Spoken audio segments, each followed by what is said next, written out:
નમસ્કાર દર્શક મિત્રો, હું શીતલ મહેતા ન્યૂઝ ઓફ કચ્છમાં આપનું સ્વાગત છે। જોઈએ આજના સમાચાર। આ ચિત્ર જુઓ અને વીજ કરંટથી કઈ રીતે બચી શકાય તે જાણો। થોડીક જાગૃતતા, જિંદગીભરની સલામતી। વીજ સુરક્ષા પ્રથમ। પશ્ચિમ ગુજરાત વીજ કંપની લિમિટેડ, વર્તુળ કચેરી, ભુજ। 26 ફેબ્રુઆરીથી ધોરણ 10 અને 12ની બોર્ડની પરીક્ષાઓ શરૂ થશે। કચ્છમાંથી 40,000 વિદ્યાર્થીઓ બોર્ડની પરીક્ષા આપશે। આગામી 26 ફેબ્રુઆરીથી શરૂ થઈ રહેલી ધોરણ 10 અને 12ની સામાન્ય તેમજ વિજ્ઞાન પ્રવાહની બોર્ડની પરીક્ષાની તૈયારીઓમાં તંત્ર વ્યસ્ત બન્યું છે। કચ્છના 39,500 વિદ્યાર્થીઓ આ પરીક્ષા આપશે। જિલ્લા શિક્ષણ કચેરીમાંથી પ્રાપ્ત વિગતો મુજબ આગામી 26મી ફેબ્રુઆરીથી ધોરણ 10 અને 12ની પરીક્ષાનો પ્રારંભ થશે, જેના માટે ઝોન વાઇઝ કેન્દ્રો, બિલ્ડિંગો અને બ્લોકો નક્કી કરવામાં આવ્યા છે।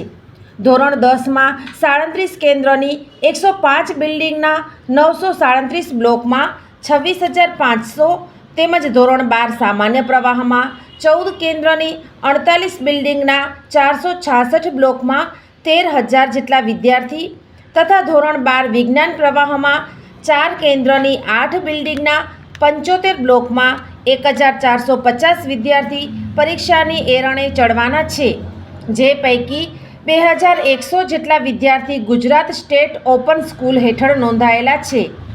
વિશેષ વિગતો આપતા જિલ્લા શિક્ષણ અધિકારી સંજય પરમારે જણાવ્યું હતું કે બોર્ડની પરીક્ષાના પરિણામમાં ઉત્તરોત્તર સુધારણા માટે આ વખતે 5 પ્રી બોર્ડ પરીક્ષાનું આયોજન કરાયું છે, જેનો પ્રારંભ 23 ડિસેમ્બરથી થશે।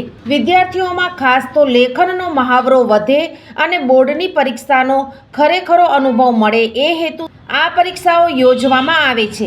તેમજ દુર્ગમ વિસ્તારોમાં જ્યાં શિક્ષકો નથી ત્યાંના બાળકોને તજજ્ઞ શિક્ષકોનો લાભ મળે તે હેતુથી કચેરી દ્વારા છેલ્લા 2 વર્ષથી યુટ્યુબ ચેનલ પણ શરૂ કરવામાં આવી છે, જેમાં મુખ્ય વિષયોના તજજ્ઞ અને અનુભવી શિક્ષકો દ્વારા મહત્વના મુદ્દાઓ આવરી લેવામાં આવનારા છે।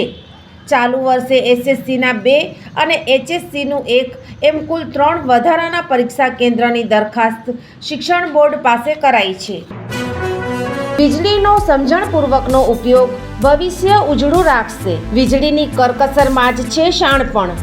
ગૃહિણીઓ માટે વીજળીની કરકસરમાં જ છે શાણપણ। ખેડૂત મિત્રો માટે ઉર્જા સંરક્ષણમાં જ છે શાણપણ।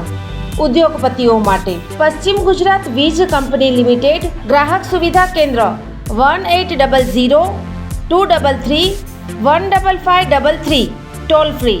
Visitors www.pgvcl.com। દર્શક મિત્રો, આજે તારીખ 17 ડિસેમ્બર 2025 આ હતા આજના સમાચાર। આવતીકાલે ફરી મળીશું, ત્યાં સુધી મને રજા આપશો। નમસ્કાર।